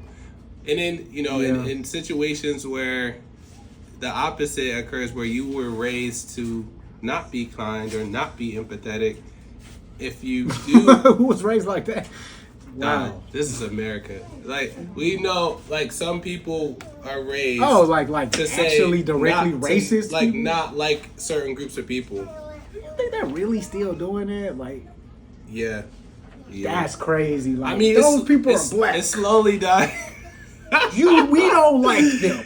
I think it'll once you get past life, stop him from saying that shit. When you get like when Gen Z has kids or whatever when they have kids, then those kids won't be racist. I don't think. Yeah, I don't think there will be any entry point for it. Because the boomers, millennials, whatever. I mean, it's like for me. Yeah. Even as a millennial, my kids probably won't be that way. But I know for sure when they have children, it's gonna be over with, right? So, but you do, so yeah, if you're somebody who's like just kind of like not raised that way, could become befriending someone outside of your community or from the LGBTQ community specifically, could open your eyes to be like, oh shit, like what I thought. Because, like, even for me, like, my dad, he did a lot of business with, gay men, when I was a teenager. And just seeing his interactions with them and how, it made me more open-minded and accepting of other people that I was around. I became... Yeah. And so that's where it really comes from. So, again, myself, even me learning about what gay people are, I was watching the Village People sing their hit song or whatever. And I was, like, talking about their costumes. And I asked my father why they were dressed like that. He told me they were queer. I didn't know what that means. He was like, oh, that means they like people that are like them. And he expounded upon that, like gender and all that stuff. And he showcased acceptance to me in that conversation. Mm-hmm. He showcased not even empathy or kindness, just pure accept, like, oh, that's what they do. If you like to do that when you grow up, that's what you'll do. If not, you'll do the opposite. And we moved on from there. It wasn't like a, let me take you to my gay homie so you understand, like, he's a person to, I don't think you really need to do that. If you really have taught the hallmarks of empathy and kindness. But let's just button this one up with diversity is important. Inclusivity is important. That's a fact. I just spoke on a panel about that. Top 5. Oh, okay. Top 5. We'll make it top 5 rap albums. Debut rap albums. Keyword debut. Top 5. Very first is all we care about. Hey y'all, we're about to leave and like very quickly, but for this part I need you to be quiet. Daddy, Jordan said this paper is for you and that I want to draw with. Well, these ones are for us. She switched. I'm confused. But all I just need you to do is be quiet. Both of you. I'll see what Jordan do. Get rid of paper, man. Listen, I know y'all ready to go. So just be quiet for now. Thanks. Appreciate it. All right, top 5, bruh. Top 5 debut rap albums all time. You want to start? Look, this is how I will start. I'm going to start by letting y'all know exactly what's not on my list. Though it may be on Ty's list. I'm going to tell you what, and then you can give us your number 5. So what you won't see on my list is Reasonable Doubt. What you won't see on my list is Illmatic. And I'm going to skip a few. What you won't see on my list is Get Rich. You ain't wanna give them the element of surprise? Like, I didn't want to do that because I don't even want niggas to be going down the list thinking, is it coming? It's not. No, that's a part of it. Fuck that. I need niggas to know, if you ever ask me what's my favorite book, I'm not going to say the Bible. Okay? Okay. That's what Reasonable Doubt is. That's what Illmatic is. That's not what Get Rich or Die Trying is. But it's damn near is. Illmatic, Reasonable Doubt, those are the Bibles of the rap game. So, bro, I just told you what's not on my list. Pop us off with your number 5. This was kind of tough. Super tough. Almost didn't make the list.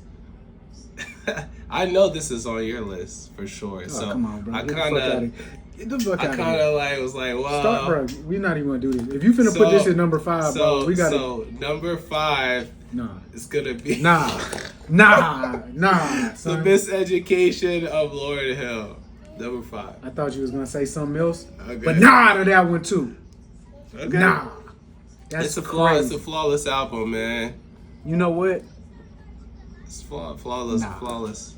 It is a flawless album. It is a Rap Game debut, and I don't, I don't have it at number 5, or maybe I don't even have it on my list at all. Okay. You never know. Okay.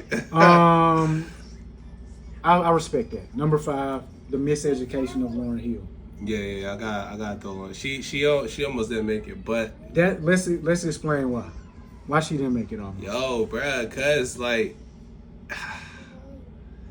it's just I mean, she won a lot of hardware. The album that I was considering putting at 5 instead of her, I think it had more impact on the rap game. Okay, I'm curiosity peaked. I'm curious. So yeah, we'll Oh, I can't say what it is. Yeah, you know what I mean? I feel that. So I'm gonna go ahead and, I had to reveal that first information before, just to set y'all up for what's to come. I had to take both of those first 2 out for me to put this one in. But you said the albums that you don't have, like, it's because they're in another category of like just foundational building blocks for everything. For the rap game. That's just obvious. Okay. It's too obvious. We gotta graduate now. Okay. Damn, I would make Graduation by Kanye West one of the top rap debuts, because every album that nigga came with was a brand new nigga. But I'm not gonna do that. I'm not gonna do that. Cap. I'm not gonna do that. Because College Dropout and Late Registration is kind of like one and the same. Let's get. Now it feels like you're asking for it. So now it feels like you're asking for it to ever disrespect Ye. Alright, so. Okay, so I put this number 5. I think you might be pleased with this one. Number 5. Migos, Culture. That's a great debut. I wanted to include that just because, for me, these albums that really showcase another side of the artist that you weren't expecting, that's the best kind of rap debut. It's not only just a good album, but it totally opens up your perspective on the act itself. Like, oh shit, they're gonna be here a longer time than what I even calculated. Yeah. And I'll go ahead and touch on this. That's why I didn't put Get Rich or Die Trying on my top 5. Because it was so one note for the most part. But we don't need to go into that. So Culture at number 5 is tough, man. That's tough. I fuck with that because I'm not the biggest Migos fan, but that album is good enough. So to make I mean, because I'm like, now I'm thinking. I know you wasn't gonna think about Culture. I knew you wasn't. Yeah, I wasn't. But also, there's another project that I don't know if it's necessarily a debut. Is Culture's a debut? No. For my. Okay. Yeah, No, Culture's a debut album. It's not. It's not. Well, it's not their debut. They had YRN album prior to that. They had. Yeah. That was the album. But everybody was calling Culture the debut album. Yeah. I don't get it. I'm going to just treat it like a debut because that sure. YRN Sure, wasn't hitting on shit. Right. I'm going to be for real. Okay, so your number 4. So, no, yeah. What's your number 5? My number 5, Lauryn Hill. Okay. And then, so, the, because if I do that, then I can't justify that. So,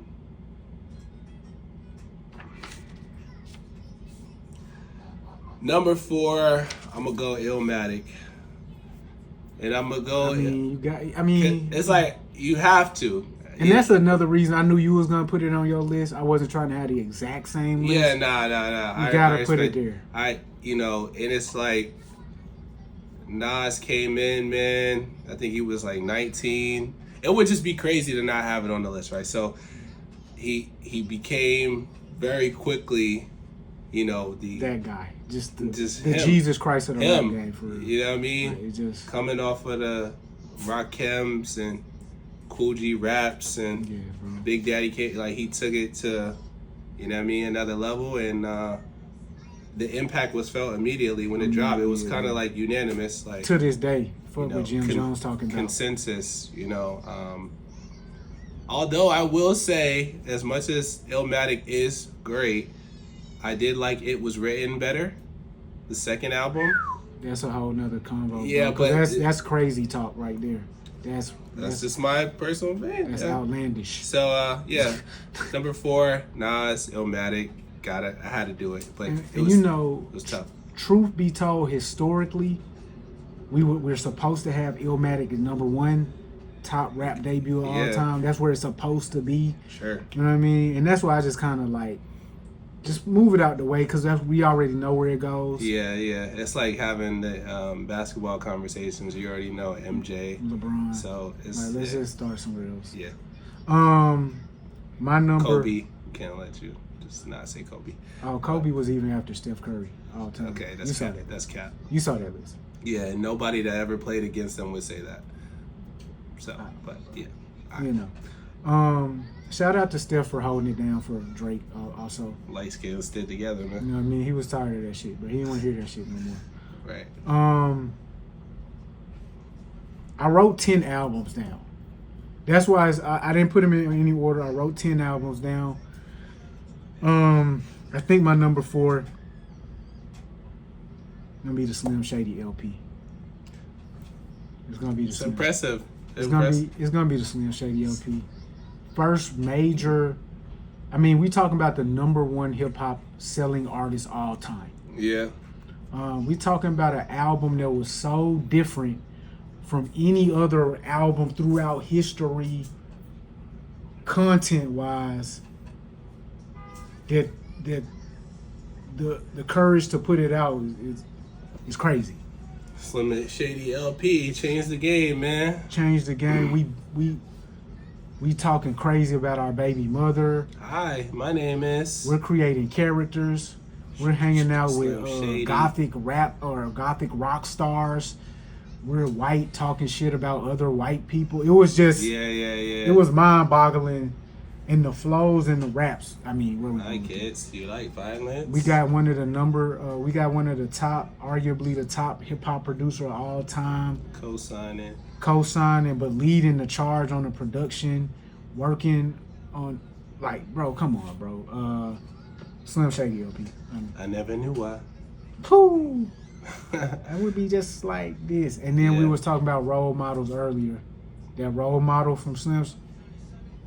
He's the reason Conscience, I'm so weird. Guilty Conscience? No, it's a song called Role Model. Yeah, but he also has the Guilty Conscience. I don't remember. That was on Chronic 2001. That wasn't. Yeah, that was a Dr. Dre record. Okay. Yeah, bro. Around the World.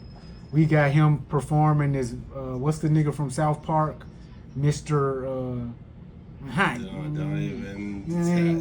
Okay. What's the MK? You don't remember MK? I do, but I can't even. It escapes me. That project was just culture. It intoxicated the whole culture. So yeah, that one. That's fair. That's fair.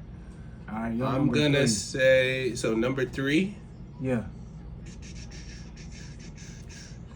Number 3, I'm gonna go Reasonable Doubt. And Reasonable. Even though I know, because it's like, oh well, you got Illmatic at number 4. How could you? Reasonable Doubt didn't have the same impact when it dropped. We know this, right? 96, it came out on Priority Records. Mm-hmm. It didn't do incredibly well. It was a slow burner. Yeah. Right? Because even Jay said it, I gave you Prophecy on my first joint. You all lamed out. Didn't really appreciate it till the second one came out. So we know the story, you know, of Illmatic. However, when you go back, it's like, it's really just one of them. Like, I can listen to Reasonable Doubt today, anytime, and if I want to just feel like inspired to just like get money, or it's like I'm gonna go to that. This is like real music for hustlers and like people that want to get to it.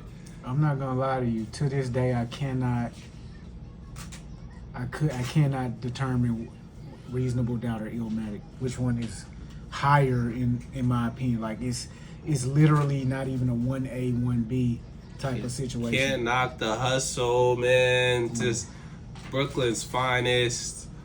You know what I'm saying? 22 twos. 22 twos is crazy. You know what I mean? Like Dead Prez.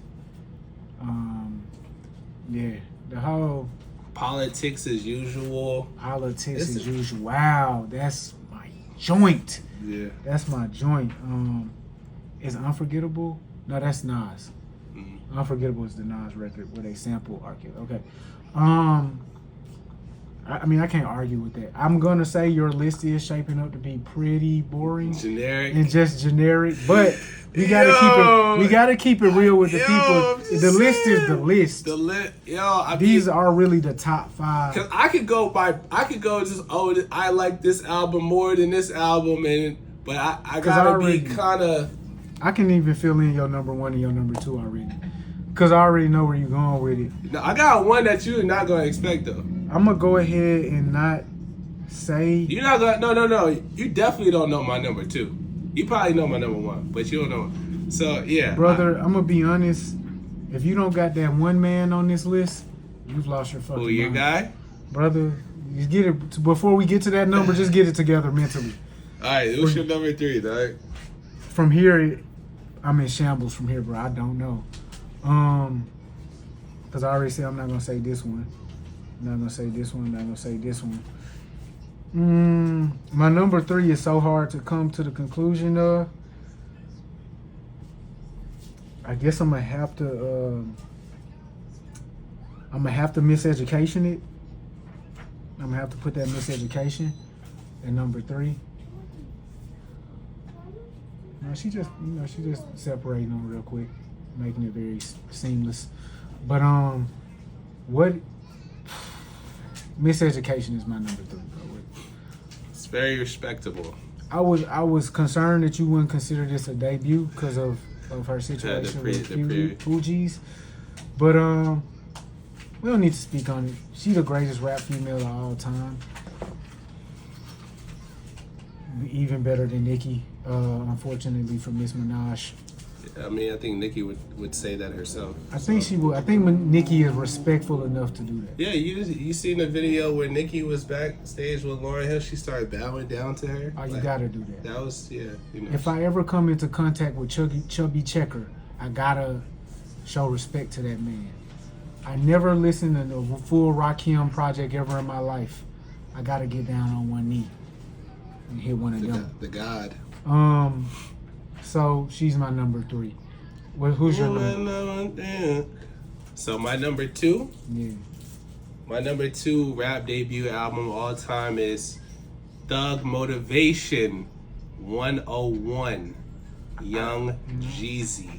I respect it. Yo, this album, like, you can't, like, that's just like, you can't ask for a better debut than that, you know, as an artist, man.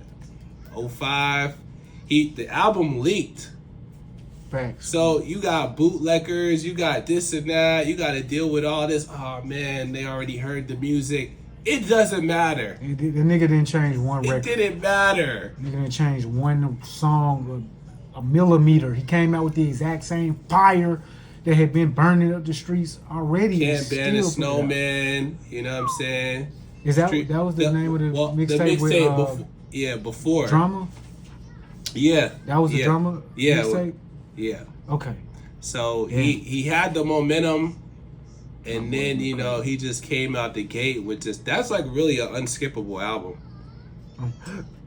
I'm not and it's a full-length album. This is when artists made, your album was like an hour and 30 minutes. Everybody know my Realest hood.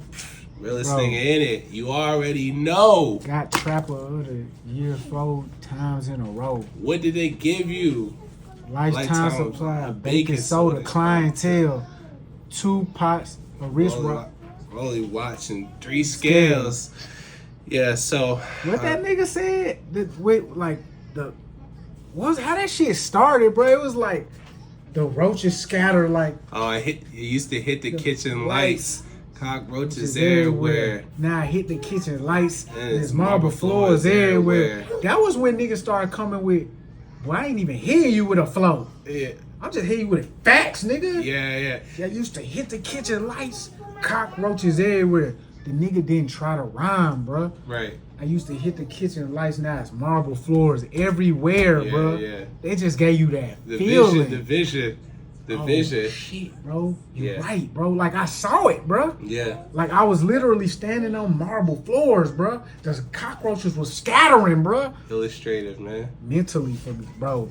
Yeah, that intro, that might be the top rap intro of all time. For real, we got to do that one soon. Top 5 rap intros, but That's a good one. yeah, right now I'm celebrating because you put something on this list that I forgot about. But I'm mourning the fact that there's something missing off your list now that we getting down to the nitty gritty. So my number 2, this is difficult.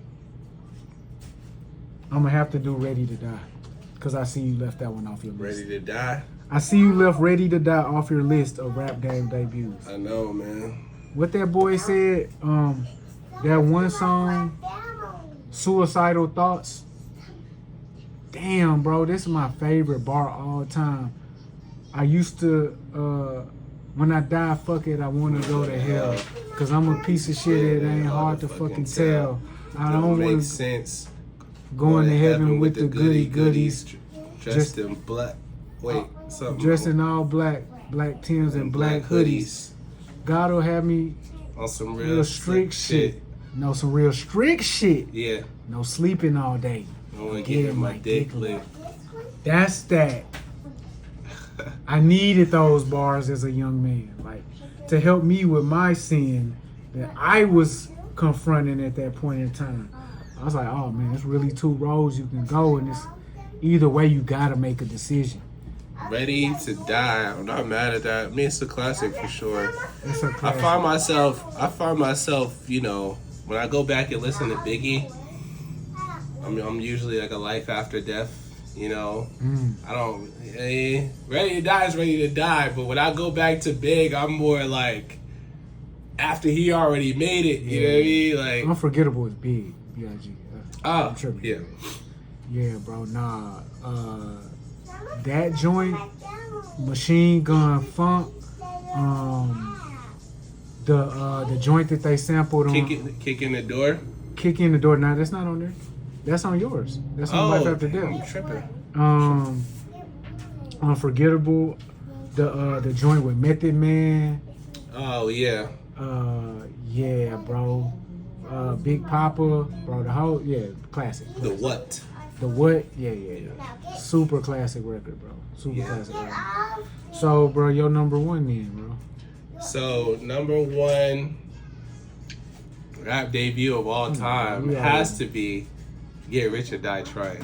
Nigga, get the it fuck has out to of be. here, bro. That's where I was really like, oh, bro is experiencing deep confusion. The only thing I didn't realize is you were this confused.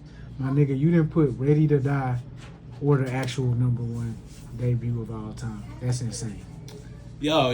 That's insane. We gotta That's insane. We gotta really look at what really happened. You don't even have this shit on your whole list, bro. You didn't even mention this shit yet.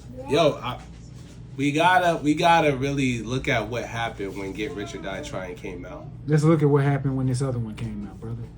The whole game changed 10 times after. So what are we talking about? Not to mention In the Club, which is a diamond record. We got people forget what In the Club was. Man, this nigga fell off after this album. So that's cap. That's cap. He's over with. That's cap. One and done. No, that's cap because the Massacre sold 6 million, and G Unit went platinum. We on the numbers. No, but I'm just saying this is a time. You bumping that piggy bank? This is a time. You bumping that magic stick? I did like those records. Stop it, bro. Gatman and Robin, bro. Stop it, dog. No, I like that. I like that, man. I like that album though. All right. He had the Baltimore Love thing on there too. Stop this, bro. I just don't need them. That's when you get into your. I'm from North. Ski mask way. Yo, like, don't. You see, we not even talking about that. Yeah, let's get back to We're talking about Get Rich or Die Trying album, a full length album that's like 21 tracks. You could really play it straight through. You got Wanksta, you got Back Down. He did some Ja Rule disses on there. You Not Like Me. This is weird. You know what I mean? Cause I hear you. I feel like Patiently Waiting. I feel like that album should be on the top. But I already told you why it's not on. Get high all the time. He ain't even smoke. He just did that because for the, you know what I mean? I like that joint where he like, nobody likes me, but that's okay. Nobody likes me. I like that. Come on, he got the cover. Yo, he got the album cover. Oh. The bullets. Like, everybody got an album cover. But no, the album cover is tough. It's iconic. It's tough. Yeah. It's tough. Because as a 12-year-old kid, I'm like, yo, he was like a superhero, like the guy really, or super villain, whatever you want to call him. Y'all respect the nigga that got shot. I respect the shooter. He got shot. I respect the shooter, bro.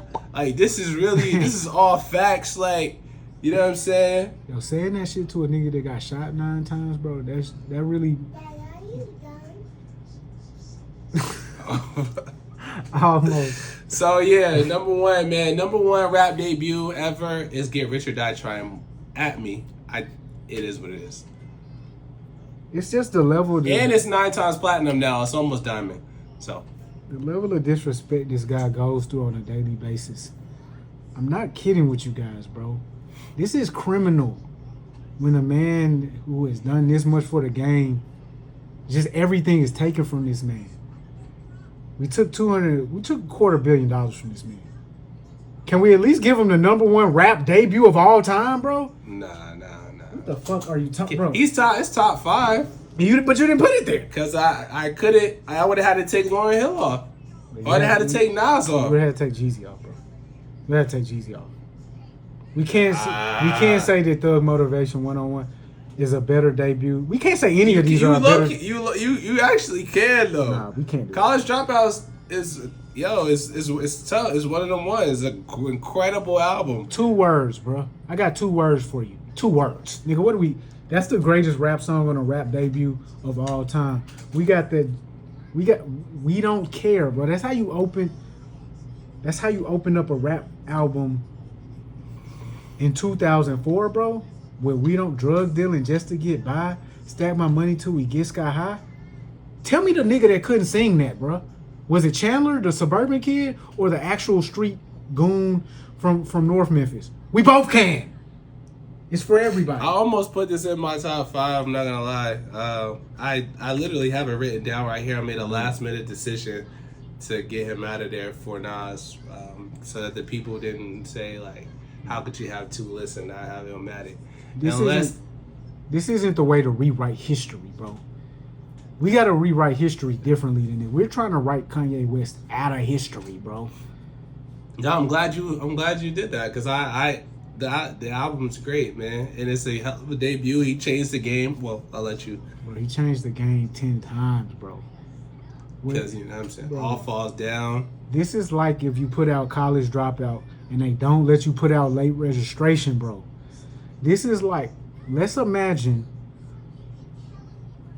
you never put out 808s and Heartbreaks. Do we have a Nicki Minaj? Do we have a Drizzy? Bro, no, bro. I'm confused. Huh? I'm confused by what you just said.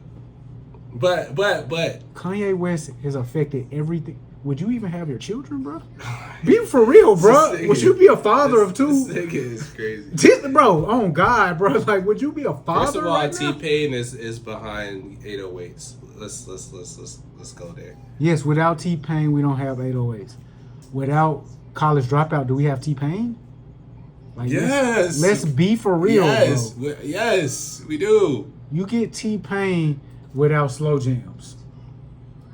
You get T-Pain without Bro, I know T-Pain had a third shift job and he was bumping that spaceships, and that's what got him through to the next day, bro. You're telling me that I don't think that we get a Thug Motivation 101 without Kanye West. We absolutely. I don't know if we get Illmatic without Kanye West. Okay, so listen. I really don't know. The bro. only people that it's like without College Dropout, you probably don't have like J. Cole, right? Never. You don't bro, have what? you don't have Drake. J. Cole would have killed himself in fourth grade. You don't have a space for I don't think you have a Kendrick. The rappers that came in the game on the conscious tip, while still making commercial hits. You don't, the soul sampling, That's right? And then the idea or notion that you don't have to be a thug to make it in hip hop, So the pink polo. Bro, are you still alive if Kanye West doesn't drop, bro? Because Kanye West is the nigga who influenced the nigga who was gonna shoot you to wear a pink polo instead and go to school.